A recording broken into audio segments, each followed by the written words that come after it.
శ్రీ విఘ్నేశ్వరాయ నమః. శ్రీమాత్రే నమః.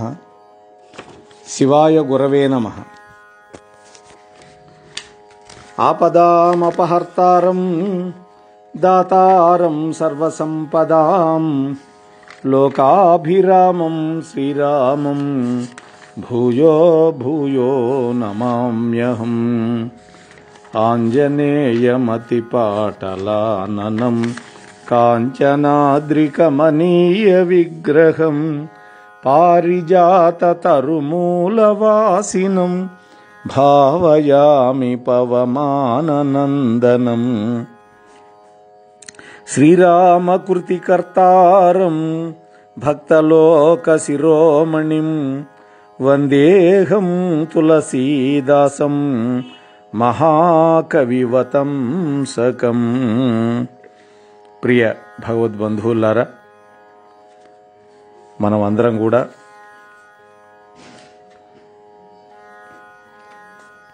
అత్యంత పుణ్యప్రదమైనటువంటి పవిత్రమైనటువంటి తులసీదాసు మహాకవి విరచితమైనటువంటి శ్రీరామచరిత మానసాన్ని గత 9 రోజులుగా అనుసంధానం చేసుకుంటూ ఉన్నాం. ఇవాళ 10వ రోజు కార్యక్రమంలోకి ప్రారంభం చేసుకుంటున్నాం. రాముడి యొక్క దివ్య అనుగ్రహంతో మనం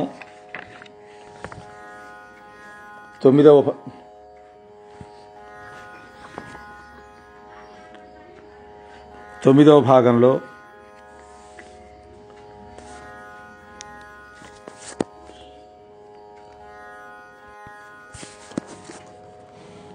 అహల్యాదేవి యొక్క శాప విమోచన వృత్తాంతం, రామలక్ష్మణులు మిథిలా నగరాన్ని సందర్శించినటువంటి విధానం, అలాగే రామచంద్రుడు లక్ష్మణుడు కలిసి పుష్పవాటికని సందర్శించినటువంటి విధానం అంతా చెప్పుకొని ఈ రోజున 10వ భాగం శివధనుర్భంగము అనేటువంటి గాథని చెప్పుకోబోతున్నాం.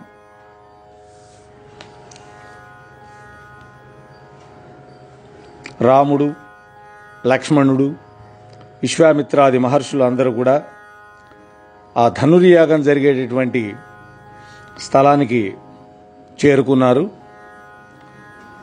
ఆ సందర్భంలో స్త్రీలందరూ కూడా హర్షము నిండినటువంటి హృదయంతో తమ తమ భావాలను అనుసరించి ఆ మూర్తీభవించినటువంటి శృంగార మూర్తులను ఇద్దరిని కూడా తనివిదీర తమ నేత్రాలతోటి దర్శిస్తూ ఉన్నారు.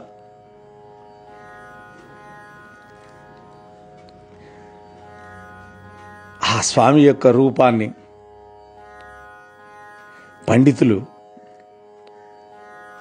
ఆ ప్రభువుని అనేకమైనటువంటి ముఖాలు, చేతులు, పాదాలు, శిరస్సులు కలిగినటువంటి విరాట్ స్వరూపుడిగా దర్శించారు పండితులు. అలాగే జనకుడి యొక్క బంధువులు ఆ రామలక్ష్మణుని ఆత్మీయులుగా వాళ్ళు తలపోశారు. జనక మహారాజు యొక్క భార్యలు వాత్సల్య భావంతో బాలుడుగా భావించారు. అంటే ఒక్కొక్కరి యొక్క దృక్కోణం వల్ల ఒక్కో విధంగా స్వామి దర్శనమిస్తూ ఉన్నాడు. యోగులు శుద్ధ శాంతస్వరూపుడైనటువంటి పరబ్రహ్మంగా కొనియాడుతూ ఉన్నారు. భక్తులు ఆ ఇద్దరినీ కూడా సుఖప్రదాతలైనటువంటి తమ ఇష్టదేవతలుగా తలుస్తూ ఉన్నారు. సీతాదేవి మాత్రం ఆ ప్రభువుని అనిర్వచనీయమైనటువంటి ప్రేమానందమూర్తిగా చూస్తూ ఉన్నది. ఆమె తన హృదయంలో కలిగినటువంటి ప్రేమ సుఖానుభూతిని ప్రకటింపలేకపోయింది.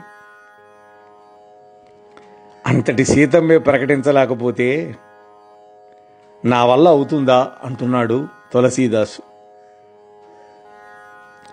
ఈ విధంగా అక్కడికి చేరినటువంటి వాళ్ళందరూ కూడా ఆ కోసల రాజకుమారుడి యొక్క అందాన్ని, వైభవాన్ని తమ తమ హృదయాలలో ఉన్నటువంటి భావాలకి అనురూపంగా దర్శనం చేశారు. వాళ్ళిద్దరి మూర్తులు సహజ మనోహరములు, కోటి మన్మథుల యొక్క సౌందర్యం కూడా వాళ్ళ యొక్క అందచందాలకు సాటిరావు.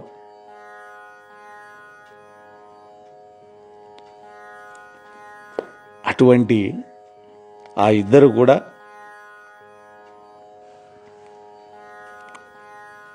అంత శోభాయమానంగా ఉన్నారు. వాళ్ళ యొక్క కంఠాలలో తులసిమాలలు అలంకరించుకొనున్నారు.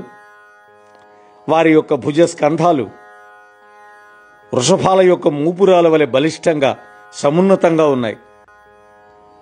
వాళ్ళు నిలబడి ఉన్నప్పుడు సింహ కిశోరాల్లాగా ధీర గంభీరంగా ఉన్నారు. వాళ్ళ యొక్క బాహువులు దీర్ఘంగా ఉన్నాయి, పొడవుగా ఉన్నాయి, బలిష్టంగా ఉన్నాయి. వాళ్ళు పట్టు పీతాంబరాలతోటి, చేతులలో విల్లంబులతోటి, మెడల మీద యజ్ఞోపవీతంతో ఆపాదమస్తకం మధురమైన ఆకృతి కలిగి ఉన్నారు రామలక్ష్మణులు. అక్కడ ఉన్న వాళ్ళందరూ కూడా ఆ ఇద్దరిని రెప్ప వాల్చకుండా చూస్తూ ఉన్నారు. జనక మహారాజు అయితే వాళ్ళను చూచి ముచ్చటపడుతూ అటువంటి ఇద్దరిని తీసుకొచ్చినందుకు విశ్వామిత్రుడి పాదాలకి మళ్ళీ మళ్ళీ నమస్కారం చేసుకున్నాడు. అప్పుడు ఆ జనక మహారాజు ఆ విశ్వామిత్ర మహర్షికి ఆ శివధనుస్సు యొక్క కథ అంతా చెప్పాడు. రంగభూమి అంతా చూపించాడు. అక్కడికి చేరిన వాళ్ళందరూ కూడా ఆ రాముడు తమనే చూస్తున్నట్లుగా భావించారు. సూర్యుడు ఒక్కడే కానీ అందరికీ దర్శనం ఇస్తాడు. ఈ రహస్యం ఎవ్వరికీ అర్థం కావటంలా. అక్కడ సమున్నతమైనటువంటి సుందర ఆసనాల మీద ఆ జనక మహారాజు ఆ విశ్వామిత్ర మహర్షిని, రామ లక్ష్మణులను, ఆయన వెంట వచ్చినటువంటి మహర్షులందరినీ కూడా ఆసీనులు చేశారు. ఆ శ్రీరామచంద్రుని చూచినటువంటి తక్కినటువంటి రాజకుమారులు అందరూ కూడా రాకాచంద్రుడి యొక్క మధ్యలో నక్షత్రాలలాగా తేజు విహీనంగా కనపడుతున్నారు. అక్కడ అందరూ అనుకుంటున్నారు ఈ శ్రీరాముడే ధనస్సును భగ్నం చేస్తాడు, అందులో సందేహం లేదు అని అందరూ నమ్ముతూ ఉన్నారు. ఆ శివధనుర్భంగం మాట ఎట్లా ఉన్నా కూడా ఈ సీతాదేవి శ్రీరాముడి యొక్క కంఠంలో విజయమాలను అలంకరించడం మాత్రం తథ్యం. కాబట్టి కీర్తి, ప్రతాపం, బలం, తేజస్సు అన్నిటినీ మర్చిపోయి ఇక మన ఇళ్లకు పోవటం మంచిది అనుకుంటున్నారు అక్కడ చేరినటువంటి రాజకుమారులు. వాళ్ళ మాటలు విన్నటువంటి అవివేకులు, కొంతమంది అజ్ఞానాంధులు, దురభిమానులు అయినటువంటి ఇంకా కొంతమంది రాజులు ఉన్నారు. వాళ్ళు ఆ మాటలు అన్న వాళ్ళందరినీ ఎగతాళి చేస్తూ ధనుర్భంగం కావిస్తే ఆ శ్రీరాముడి యొక్క వివాహం సీతతో జరగడం అసంభవం. ఒకవేళ అతను ధనస్సును ఎత్తి దాన్ని ఎక్కుపెట్టినా సరే ఆ రాముడితోటి సీత పెళ్లి కావడం అసంభవం అంటున్నారు. ఎందుకని? ధనుర్భంగం కాకపోతే అది ఎలా జరుగుతుంది? కాలయముడే వచ్చి ఎదిరించినా కూడా ఆ రాముడితోటి యుద్ధం చేయడానికి మేము సిద్ధంగా ఉన్నాం అన్నారు వాళ్ళు. అటువంటి మూర్ఖులను చూచి ధర్మశీలురు, హరిభక్తులైనటువంటి రాజులు నవ్వుకున్నారు. అక్కడ ఉన్నటువంటి కొంతమంది సజ్జనులు ఈ విధంగా అంటున్నారు, ఈ రాజుల యొక్క గర్వాలన్నీ అణిచి ఈ శ్రీరాముడు సీతమ్మను తప్పకుండా పెళ్ళాడతాడు. రణధీరులైనటువంటి ఈ దశరథ మహారాజు కొడుకులతోటి యుద్ధంలో ఎదుర్కొని జయింపగలిగినాడు ఎవడైనా ఉన్నాడా ఇక్కడ అని ఆ మంచివాళ్ళు అనుకుంటున్నారు. వ్యర్థ ప్రేలాపనలతోటి ప్రాణాలు పోగొట్టుకోవద్దు. ఊహాజనితమైనటువంటి మధుర పదార్థాలతోటి ఆకలి తీరుతుందా? కాబట్టి మా పవిత్రమైన సూచన పాటించి ఆ సీతాదేవిని సాక్షాత్తు లోకమాతగా శ్రీరామచంద్రుడి యుగుని జగత్ పితగా తెలుసుకోండి. ఆయన సౌందర్యాన్ని కన్నులరా ఆస్వాదించండి. పరమ సుందరులైనటువంటి రామలక్ష్మణులు ఎప్పుడు కూడా శివుడి యొక్క హృదయంలో నివసిస్తారు. సమీపంలోనే ఉన్నటువంటి అమృత సరస్సును వదిలిపెట్టి ఎవడైనా ఎండమావుల కోసం పరిగెత్తుతూ చస్తారా? అంటే జగజ్జనని అయినటువంటి ఆ సీతాదేవిని వ్యర్థంగా ఎందుకు కోరుకుంటారు?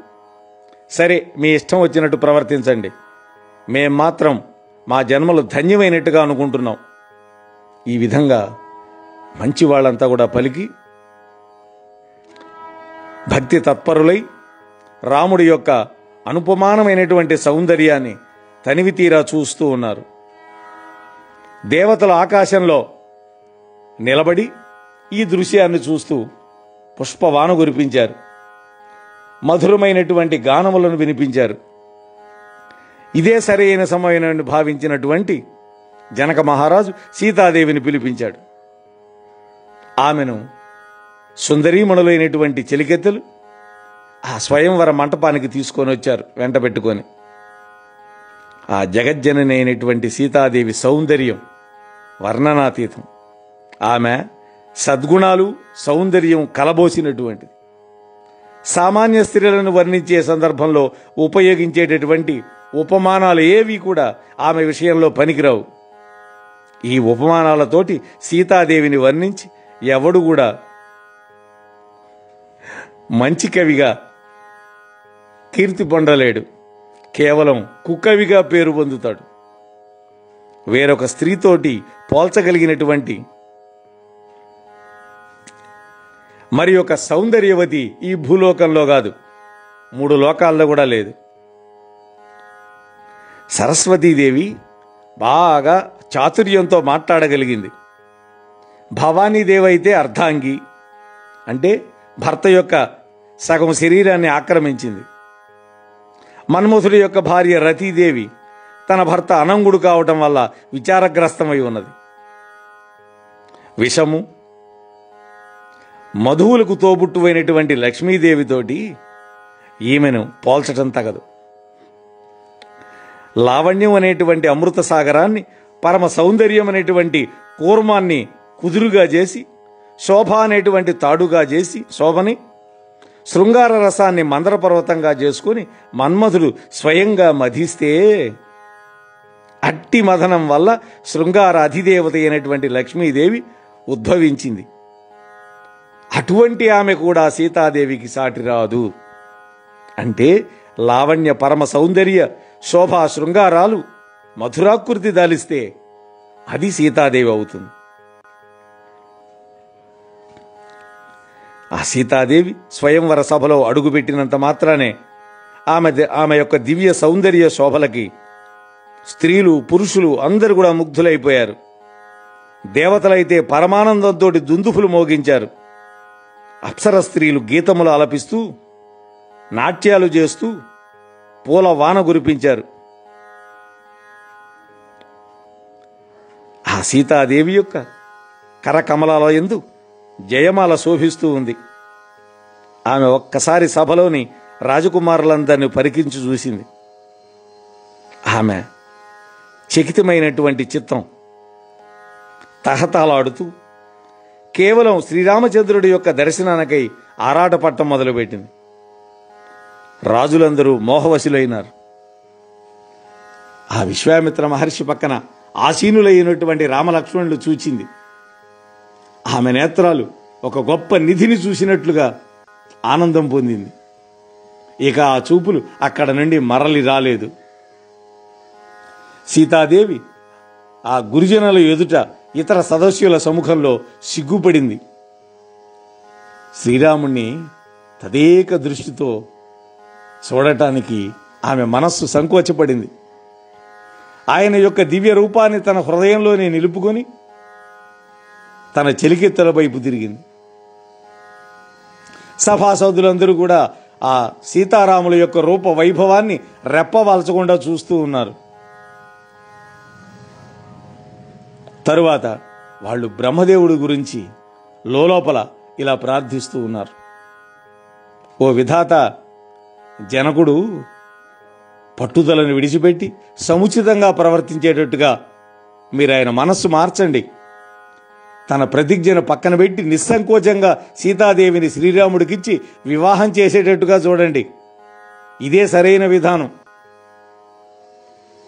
అప్పుడు జనక మహారాజు అందరి యొక్క పొగడ్తలు అందుకుంటాడు.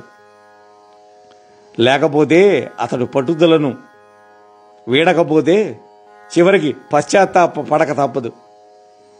అందరూ ఇలాంటి అభిప్రాయంతోనే ఉన్నారు అక్కడ వాళ్ళు. ఆ జానకి రమణికి ఈ శ్యామసుందరుడే తగిన వరుడని అందరూ అనుకుంటూ ఉన్నారు మనస్సుల్లో. అప్పుడు జనక మహారాజు వందిమాగధుల్ని పిలిచి, మీరు సభా మధ్యానికి వెళ్ళి అందరికీ నేను చేసినటువంటి ప్రతిజ్ఞ చెప్పండి అన్నారు. వాళ్ళు గంభీరంగా, ఓ రాజులారా, మేము జనక మహారాజు గారి యొక్క దృఢమైనటువంటి ప్రతిజ్ఞను ఎలుగెత్తి చాటుతూ ఉన్నాం. రాజుల యొక్క భుజాలు అనేటువంటి చంద్రుడికి ఈ శివుడి యొక్క ధనస్సు ఒక రాహువు లాంటిది. ఇది చాలా బరువైనది, కఠినమైంది అని అందరికీ తెలుసు. మహాబలశాలి అయినటువంటి రావణుడు, బాణాసురుడు దీనిని చూచి వెంటనే తిన్నగా జారుకున్నారు. సాటి లేనటువంటి ఈ శివధనస్సును ఈ సభలో భగ్నం చేసినటువంటి వాడిని ఈ జనకసుత వరిస్తుంది.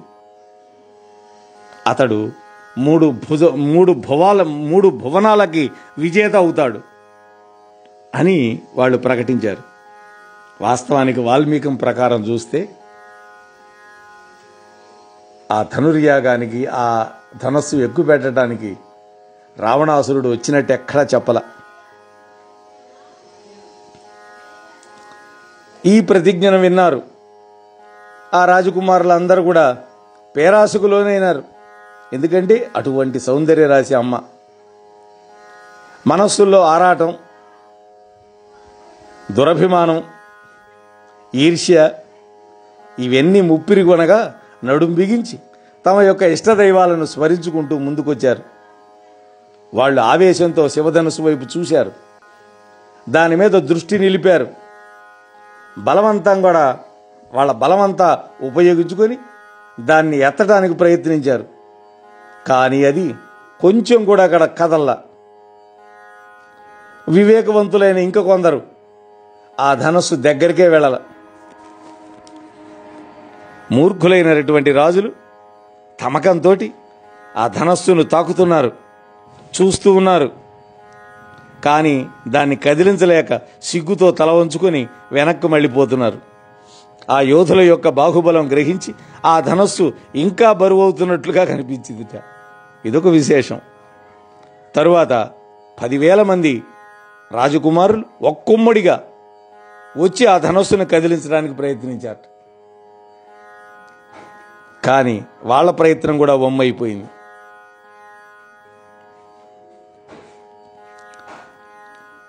వైరాగ్యం లేని సన్యాసిలాగా వాళ్ళందరూ కూడా నవ్వులు పాలైపోయారు. సన్యాసికి వైరాగ్యం ఉండాలి, లేకపోతే అందరూ ఎగతాళి చేస్తారు. వాళ్ళు తమ కీర్తిని, విజయాన్ని, వీరత్వాన్ని ఆ ధనస్సుకు అప్పగించి నిస్సహాయ స్థితిలో వెనక్కు మళ్ళీపోయారు. ఆ రాజన్యులందరూ కూడా పరాజితులై నిరాశ నిస్పృహలతోటి తమ తమ స్థానాలకు వెళ్ళి చతికిలబడ్డారు. వాళ్ళని చూసి జనక మహారాజు కోపంతో, మేము చేసిన ప్రతిజ్ఞను విని ప్రపంచం యొక్క నలుమూలల నుండి చాలామంది రాజులు వచ్చారు. దేవతలు, దైత్యులు కూడా మానవాకారంతో వచ్చారు. వేరే చాలామంది వీరులు, యోధులు కూడా వచ్చారు. మనోహారిని అటువంటి కన్యామణిని, అఖండ విజయాన్ని, శాశ్వత కీర్తిని పొందదగినటువంటి మహావీరుణ్ణి బ్రహ్మ ఇంతవరకు సృష్టించలేదని నాకు అనిపిస్తోంది అన్నాడు. అలాగే అమోఘమైనటువంటి ఈ ధనస్సును, దీన్ని భంగపరచవలసినటువంటి వీరుణ్ణి బ్రహ్మదేవుడు సృష్టించలేదని నేను అనుకుంటున్నాను. కాదు, సృష్టింపలేడు. అంతరార్థం ఏంటంటే బ్రహ్మ సృష్టికి అతీతుడైనటువంటి శ్రీరాముడు మాత్రమే ఆ శివధనుస్సుని భగ్నం చేసి మనోహారిణి అయినటువంటి ఈ కన్యామణిని, అఖండ విజయాన్ని, శాశ్వత కీర్తిని పొందగలుగుతాడు. అది దాని అంతరార్థం. అంటే బ్రహ్మ సృష్టిలో లేనటువంటి వాడు రాముడు అంటున్నాడు. ఎందుకని? అటువంటి బ్రహ్మనే కన్నవాడు ఆయన, నాభికమల నుంచి పుట్టించాడు. ఇంకా అంటున్నాడు జనకుడు, ఈ బహుమతులకై ఆశపడిన వాళ్ళెవడు? కానీ ఎవ్వరూ కూడా శివధనుస్సును ఎక్కుపెట్టలేకపోయారు.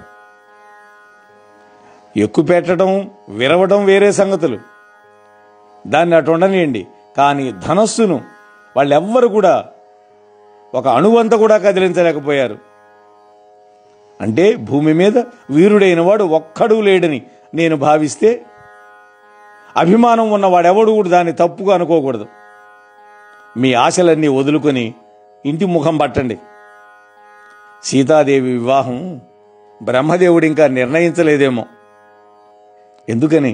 సీతమ్మ బ్రహ్మ సృష్టిలో అది కాదు కదా, ఆమె నాగేటి చాల్లో దొరికింది కదా. నేను నా ప్రతిజ్ఞ విరమించుకుంటే నా పుణ్యం కోల్పోతాను. ఇప్పుడు నేనేం చేయాలి? నా కుమార్తె కన్యగానే మిగిలిపోతుందా? ఓ రాజకుమారులారా, ఈ భూమి మీద వీరులే లేరని తెలిస్తే నేను ఈ ప్రతిజ్ఞ చేయకుండా ఉండేవాడిని, నవ్వుల పాలు కాకుండా ఉండేవాడిని. జనకుని యొక్క మాటలు విన్నటువంటి అక్కడ చేరినటువంటి స్త్రీలు పురుషులు అందరూ కూడా ఆ జానకీదేవి వైపు చూచి విచారం పొందారు. కానీ లక్ష్మణుడు కోపావేశాన్ని అణుచుకోలేకపోయాడు. మామూలుగానే ఆయన ఆదిశేషుడి అంశ, బుస్సుమంటాడు.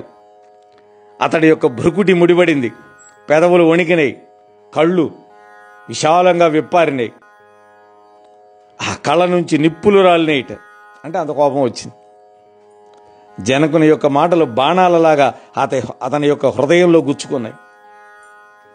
కానీ అన్నయ్య రాముడికి భయపడి ఏమీ మాట్లాడకుండా ఊరుకున్నాడు. కానీ చివరికి శ్రీరాముడి యొక్క దివ్య పాద పద్మాలకు ప్రణామం చేసి లేచి నిలబడి ఈ విధంగా దృఢంగా మాట్లాడాడు. రఘువంశ శిరోమణి అయినటువంటి శ్రీరామచంద్రుడు ఈ సభలోనే విరాజిల్లుతున్నాడని తెలిసి కూడా జనకుడు ఇలా మాట్లాడటం అనుచితంగా ఉంది. సభలో రఘువంశజుడైనటువంటి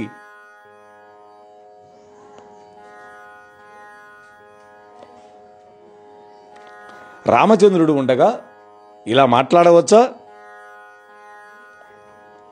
ఓ సూర్యవంశ తిలక, నా అభిమానంతోటిగాక సహజంగా నేను అంటున్నాను, మీరు గనుక అనుమతిస్తే ఈ బ్రహ్మాండాన్ని బంతివల ఎత్తగలను. ఎందుకని? ఆ బ్రహ్మాండాన్ని తన 1000 పడగల మీద మోసేవాడు ఆదిశేషుడు, ఆయన అంశ కదా. ఈ భూమండలాన్ని మట్టి కుండలాగా పగులగట్టగలను. మేరు పర్వతాన్ని కూడా ముల్లంగి దుంప వలె ముక్కలు ముక్కలు చేయగలను. ఈ పాత ధనస్సు ఒక లెక్క. ప్రభు, నాకు ఆజ్ఞ ఇవ్వండి, నేను చేసే అద్భుతాలను తిలకించండి. తామరతూడు వలె ఈ ధనస్సును వంచి దానిని చేతబట్టి 100 యోజనాలు పరిగెత్తగలను. వాస్తవానికి ఈ మాటలన్నీ లక్ష్మణస్వామి మూలంలో అనలేదు. అది భక్తుడికి ఉండే లక్షణం. తన స్వామికి అవమానం జరుగుతోందని భక్తుడికి కోపం వస్తుంది. అది మనం అనుకోవాలి, గ్రహించాలి. అది ప్రభు, మీ ప్రతాప ప్రభావాల వల్ల నేను ఈ ధనస్సుని పుట్టగొడుగులాగా విరిచిపారేస్తాను అంటున్నాడు రాముడితోటి లక్ష్మణుడు. అలా చేయకపోతే నేను నా యొక్క ధనుర్బాణాలని ధరించనిక అని మీ పాదాల మీద ఒట్టు పెట్టుకొని చెబుతున్నాను. లక్ష్మణుడి యొక్క ఈ మాటలకు భూమి కంపించింది. భూమిని మోసే దిగ్గజాలు గడగడ ఉణికిపోయినాయి. అక్కడ ఉన్న వాళ్ళతో కూడా రాజకుమారులు అందరూ కూడా భయభ్రాంతులైపోయారు. సీతాదేవి సంతోషపడింది, జనక మహారాజు సిగ్గుపడ్డాడు. శ్రీరాముడు, విశ్వామిత్ర మహర్షులు ప్రశాంత చిత్తులై పులకించినటువంటి శరీరాలు కలిగిన వాళ్ళై శ్రీరాముడు సంజ్ఞలతోటి లక్ష్మణుని నివారించాడు. వాళ్ళందరూ పులకించిపోయినారు. కానీ రాముడు సంజ్ఞ చేశాడు కళ్ళతోటి. కళ్ళతో సంజ్ఞ చేస్తే చాలు, ఆగిపోతాడు. అంత కోపం వచ్చిన వాడు కూడా. అది రాముడి యొక్క వైభవం. ప్రేమతోటి తన పక్కన కూర్చోబెట్టుకున్నాడు. ఇది సరి అయిన సమయం అని గ్రహించాడు విశ్వామిత్రుడు. ఆయన లేచి నిలబడ్డాడు. రామా, ఉత్తిష్ట, లేవమన్నాడు. ఈ శివుడి యొక్క ధనస్సుని భంగం చేయమన్నాడు. అదే వాల్మీకి మహర్షి అయితే రామ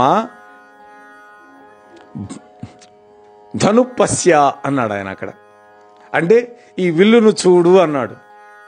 చూడు అనే దాంట్లో 2 అర్థాలు ఉన్నాయని వ్యాఖ్యాతలు చెప్పారు. ఒకటి మామూలుగా చూడటం, ఒకటి ఈ ధనుస్సు సంగతి తేల్చమన్నాడు. చూసారా నాయన, ఈ జనక మహారాజు యొక్క విచారాన్ని పోగొట్టు అన్నాడు. వెంటనే గురువుగారి ఆజ్ఞను వినంగానే శ్రీరాముడు ఆయన యొక్క పాదాలకి నమస్కారం చేసి నిలబడ్డాడు. ఆ రాముడి యొక్క మనస్సులో ఆ సమయంలో శోకం కానీ హర్షం కానీ లేవు. ఆయన స్థితప్రజ్ఞుడు కదా. సహజమైన శాంత స్వభావంతో శౌర్యంలో సింహకిశోరాన్ని మించుతూ అక్కడ అందరికీ కనిపించాడు.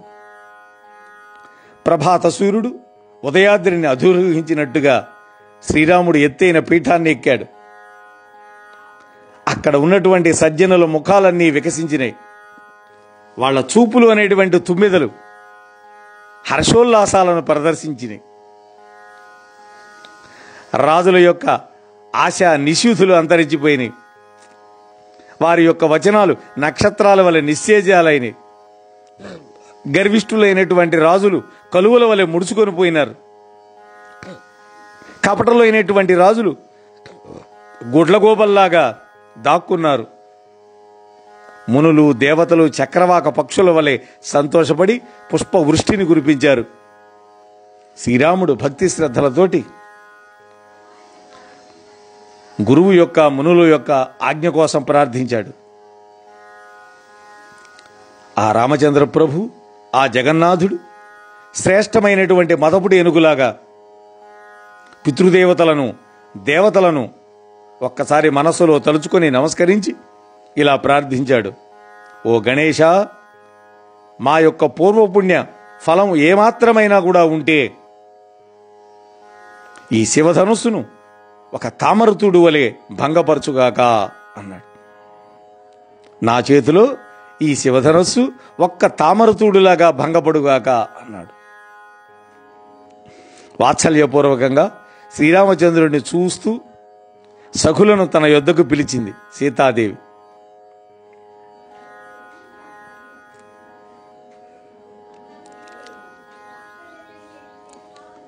ఆ సమయంలో సీతమ్మ తల్లి సునయనాదేవి, వాల్మీకి చెప్పలేదు ఈ పేరు, కానీ పద్మపురాణంలో చెప్పారు. దాన్ని ఇక్కడ తులసీదాసు కూడా చెప్తున్నాడు. ఆ సునయనాదేవి వికల మనస్కురాలైపోయింది. ఆ రాముని చూస్తూ ఉంది. అటువంటి సుకుమారుడు ఈ విల్లుని ఎత్తగలడా? అది ఆమె బాధ. ఎత్తలేకపోతే తన కూతురిని ఈయనకి ఇవ్వలేదు. ఎందుకని? జనక మహారాజు చేసినటువంటి ప్రతిజ్ఞ అలాంటిది.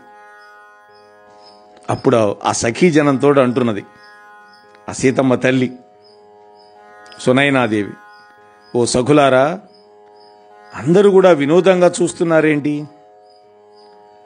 మన మేలు కోరేవారెవ్వరైనా సరే విశ్వామిత్రుడితోటి చెబితే బాగుండునే.